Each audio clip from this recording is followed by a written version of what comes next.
श्री शिवाय नमस्तुभ्यम। हर हर महादेव। दोस्तों, आप सभी लोग जानते हैं कि 23 सितंबर 2024 यानी सोमवार को रोहिणी व्रत पड़ रहा है। दोस्तों, यह जो रोहिणी व्रत है वह भाद्रपद महीने में पड़ने वाला सबसे बड़ा रोहिणी व्रत है, क्योंकि यह भाद्रपद महीने में पड़ रही है। और आप सभी लोग जानते हैं कि यह जो 4 महीने होते हैं वह भोलेनाथ को बहुत अधिक प्रिय होते हैं, जिसका बहुत ही बड़ा और विशेष महत्व होता है। और ऐसा दिन पूरे साल में सिर्फ एक ही बार आता है। और दोस्तों, आप सभी लोग जानते हो कि सोमवार रोहिणी व्रत का अगर सबसे बड़ा कोई उपाय है तो वह एक 108 चावल के दाने वाला उपाय है। तो दोस्तों, इस सोमवार रोहिणी व्रत के दिन आप लोगों को इस 108 चावल के दाने वाले उपाय को जरूर करना है। बहुत सारे लोग होंगे जिन लोगों ने इस उपाय को ना किया हो, मतलब पूरा साल निकल गया, उन्होंने किसी भी दिन इस 108 चावल के दाने वाले उपाय को ना किया हो। पर दोस्तों, 23 सितंबर सोमवार रोहिणी व्रत के दिन आपके पास एक आखिरी मौका बचा हुआ है। तो इस दिन आप लोगों को इस वाले उपाय को जरूर कर लेना है। भले ही आपने पूरे महीने भर इस उपाय को ना किया हो, पर अगर आपने इस भाद्रपद महीने के सोमवार रोहिणी व्रत के दिन इस वाले उपाय को कर लिया तो आपको इस उपाय को करने का वह फल मिलेगा जिसकी आपने कभी कल्पना भी नहीं करी होगी। इसीलिए आप लोग इस वाले उपाय को एक बार जरूर कर लेना, ताकि आप लोगों के हाथ से यह मौका ना जा सके और आपको इस उपाय को करने का फल मिल सके।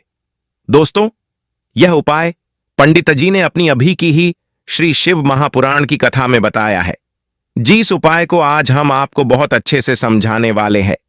इस वीडियो को देखने के बाद इस उपाय को समझने के लिए आपको कोई और वीडियो को देखने की जरूरत नहीं पड़ेगी। तो चलिए दोस्तों, उपाय को शुरू करते हैं। देखिए दोस्तों, यह उपाय इस भाद्रपद महीने के सोमवार रोहिणी व्रत के दिन इतना खास होता है, इतना महत्वपूर्ण होता है। देखा गया है कभी कभी बड़े बड़े पूजा पाठ अनुष्ठान से जो मनोकामना पूर्ण नहीं होती है, वह भाद्रपद महीने के सोमवार रोहिणी व्रत के दिन एक छोटे से उपाय करने से ही आपकी मनोकामना पूर्ण हो जाती है।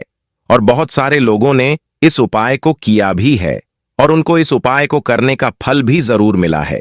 अगर आप लोग भी इस उपाय को करना चाहते हैं तो आप इस उपाय को पहले अच्छे से समझ लेना, सुन लेना, उसके बाद करना। आपको इस उपाय का फल जरूर मिलेगा। और इस उपाय को कर लेने से आपके घर में चाहे किसी भी प्रकार का दुख और समस्या क्यों ना चल रही हो, आपको उसका कारण भी नहीं पता है कि भाई यह समस्या किस कारण से चल रही है। उसका कुछ भी कारण हो सकता है, जैसे पितृदोष हो सकता है या किसी भी तरह का मंगल दोष भी हो सकता है। तो इस दिन आप लोगों को यह वाला उपाय कर लेना है।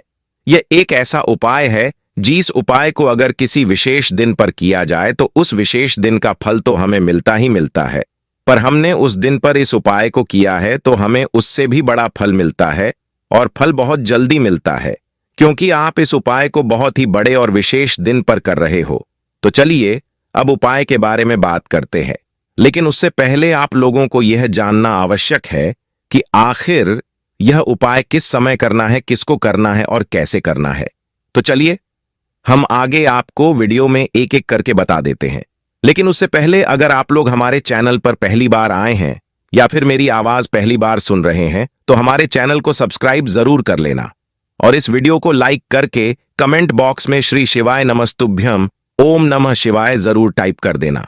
तो दोस्तों, इस 108 चावल के दाने वाले उपाय को हमें इस सोमवार के दिन कैसे करना है, किसको करना है, किस समय करना है और कहां पर करना है, ये सारे सवालों के जवाब आपको इस वीडियो में मिल जाएंगे। और जो यह वीडियो देखेगा उसको 108 चावल के दाने वाला उपाय जरूर करना चाहिए, क्योंकि इस दिन एक चावल के दाने का भी बहुत ही बड़ा और विशेष महत्व होता है। और जब बात आ जाए 108 चावल के दाने की तो यह सोने पे सुहागा वाली बात हो जाती है और इस सोमवार का यह एक बहुत ही बड़ा उपाय हो जाता है। तो अब दोस्तों, इस 108 चावल के दाने वाले उपाय को आखिर करना किसको है, सबसे पहले हम लोग वह बात जान लेते हैं। तो देखो, घर की जो बड़ी माताएं बहनें होती हैं, उन माताओं बहनों में से कोई भी एक बड़ी माता बहन इस वाले उपाय को कर सकती है। और दोस्तों, अगर आप चाहे तो अपने घर में से सभी सदस्यों को भी इस उपाय को करवा सकते हैं।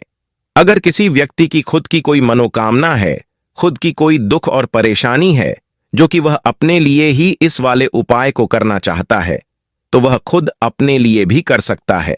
बाकी अगर घर में से कोई ऐसा है जो कि अपने पूरे घर परिवार की सुख और शांति के लिए यह वाला उपाय करना चाहता है, तो भाई वह भी कर सकता है। उसमें कोई भी दिक्कत वाली बात नहीं है। कहने का मतलब यह है कि इस उपाय को हर एक सदस्य भी कर सकता है और पूरे घर परिवार के सदस्य के लिए घर की बड़ी माताओं बहनों में से कोई एक माता बहन भी कर सकती है। माताएं बहनें अगर घर में उपस्थित ना हो या वह यह वाला उपाय न कर पा रही हो, तो फिर घर का कोई बड़ा सदस्य भी इस 108 चावल के दाने वाले उपाय को कर सकता है। चाहे फिर वह पुरुष ही क्यों ना हो, उसमें कोई भी दिक्कत वाली बात नहीं है। अब दोस्तों, इस 108 चावल के दाने वाले उपाय को हमें कहां पर करना है? बहुत सारे लोग हर एक उपाय को करते समय एक प्रश्न करते हैं कि इस वाले उपाय को हमें घर पर करना है या फिर मंदिर में जाकर करना है। तो इस वाले उपाय को आप घर पर नहीं कर सकते हो। इस वाले उपाय को करने के लिए आपको शिवजी के मंदिर ही जाना पड़ेगा। उसके बाद में दोस्तों, इस उपाय को लेकर जो अगला प्रश्न निकल कर आता है वह यह आता है कि आखिर इस उपाय को हमें किस समय करना है? सुबह के समय करना है कि शाम के समय करना है?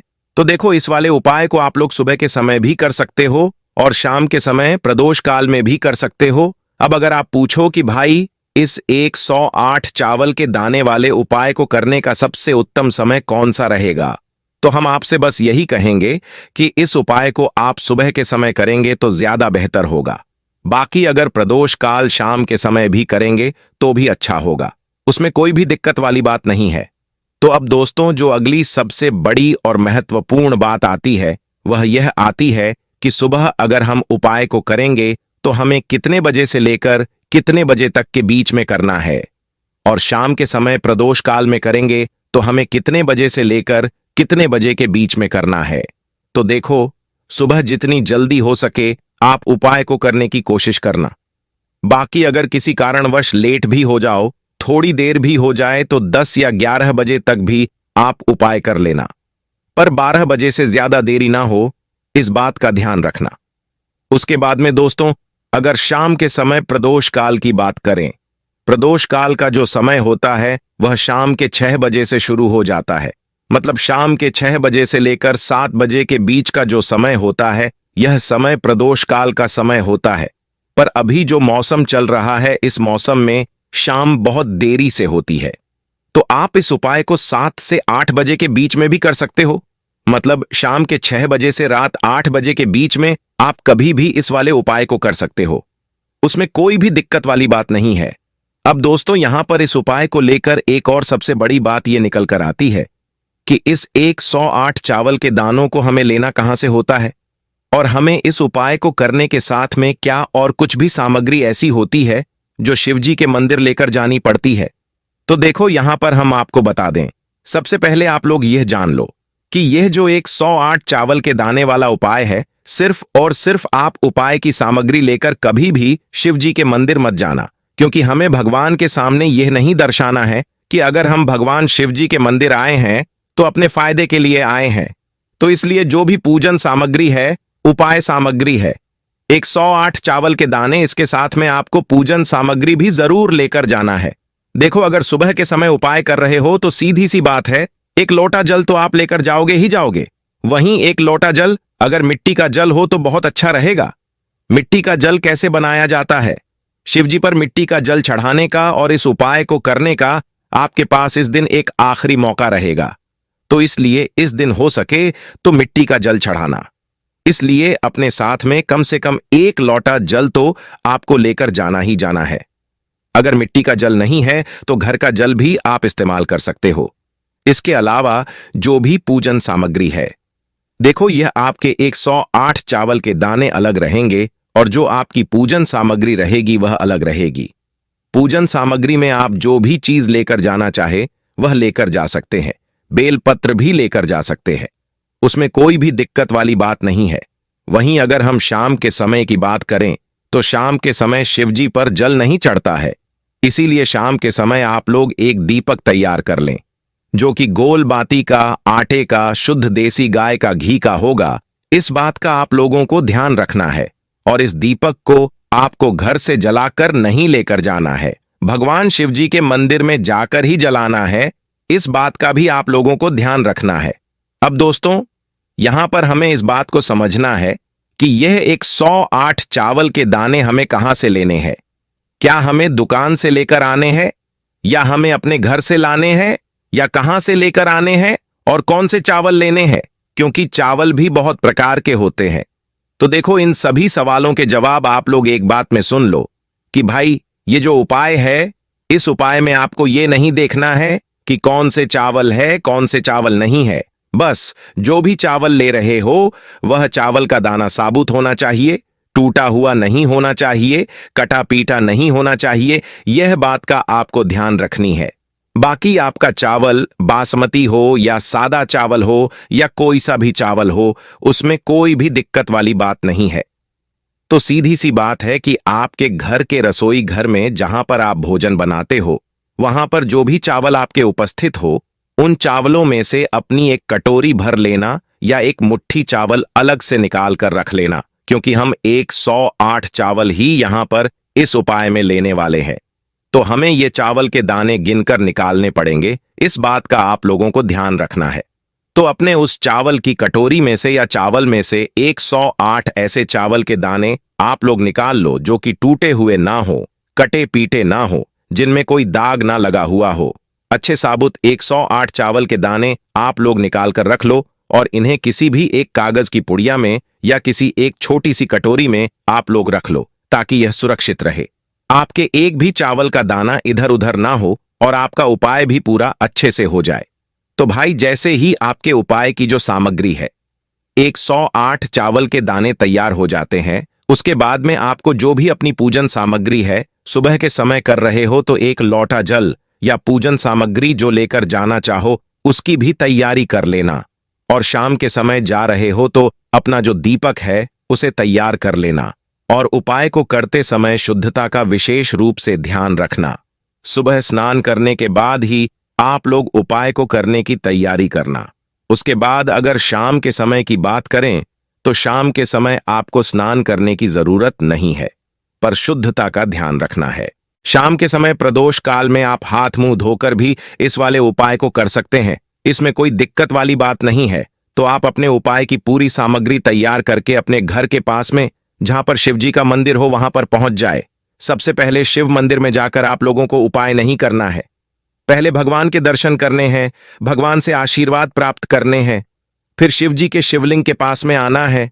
शिवलिंग के पास में आने के बाद आप जो पूजन सामग्री लेकर आए हुए हैं, जैसे कि सुबह गए हुए होंगे तो एक लोटा जल और जो भी पूजन सामग्री लेकर आए हैं, आप उससे भगवान शिव जी की पूजा कीजिए। सबसे पहले तो एक लोटा जल ही चढ़ेगा, फिर आपको एक बेलपत्र श्री शिवाय नमस्तुभ्यं का जाप करते हुए शिवलिंग पर चढ़ा देना है। उसके बाद में आपकी पूजन सामग्री चढ़ेगी।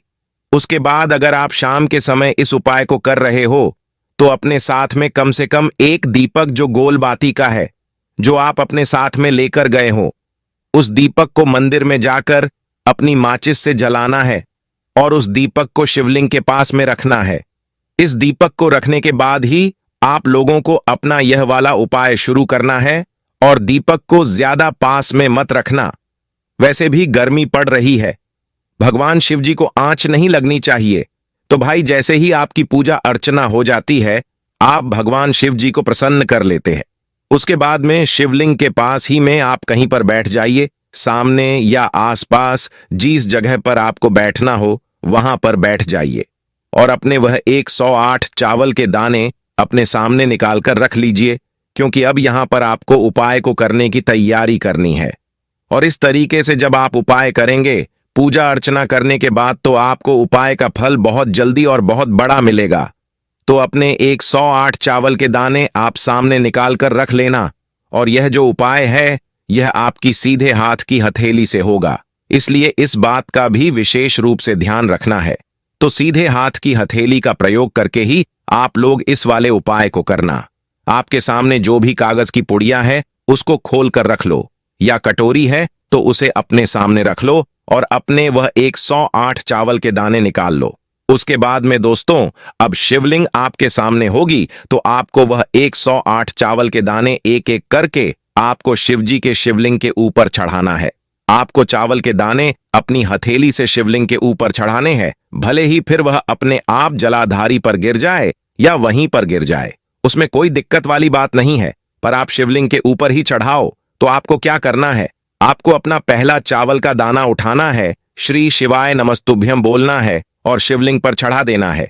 इसी तरीके से दूसरा चावल का दाना उठाना है, श्री शिवाय नमस्तुभ्यम बोलना है और शिवलिंग पर चढ़ा देना है। और फिर तीसरा चावल का दाना उठाना है, श्री शिवाय नमस्तुभ्यम बोलना है और शिवलिंग पर चढ़ा देना है। इसी प्रकार से आपको पूरे 108 चावल के दाने एक एक करके शिवजी के शिवलिंग के ऊपर चढ़ाने हैं। और हर एक चावल के दाने को चढ़ाते समय श्री शिवाय नमस्तुभ्यम जरूर बोलना है। उसके बाद में ही यह चावल का दाना आपको शिवलिंग के ऊपर चढ़ाना है। जैसे ही आपके 108 चावल के दाने शिवलिंग के ऊपर चढ़ जाते हैं, उसके बाद में आपको भगवान से अपनी मनोकामना बोलनी है। मनोकामना भी कब बोलनी है, जब आपका 108वां चावल का दाना आपके सीधे हाथ की हथेली में हो और आप उसे चढ़ाने के लिए जा रहे हो, तभी आपको श्री शिवाय नमस्तुभ्यम बोलकर उस आखिरी चावल के दाने को शिवलिंग के ऊपर चढ़ा देना है।